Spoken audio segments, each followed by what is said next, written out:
কৃষক ভাইয়েরা, আপনারা পেঁয়াজের সমস্যা নিয়ে চিন্তিত, তাই আমি সকালবেলা আপনাদেরকে এই রমজান মাসে সংযোগ করেছি।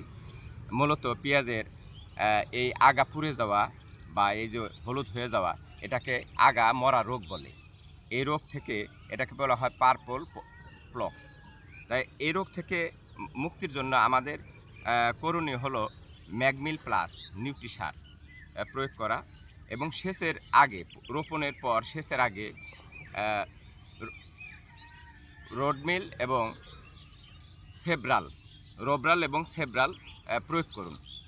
এছাড়াও রয়েছে বেনজয়েড গ্রুপের কীটনাশক, আপনারা প্রয়োগ করতে পারেন।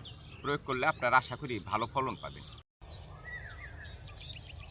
পেঁয়াজ চাষি ভাইয়েরা, আপনাদের এই সমস্যা নিয়ে মূলত এই ভিডিওটি আপনারা দেখুন।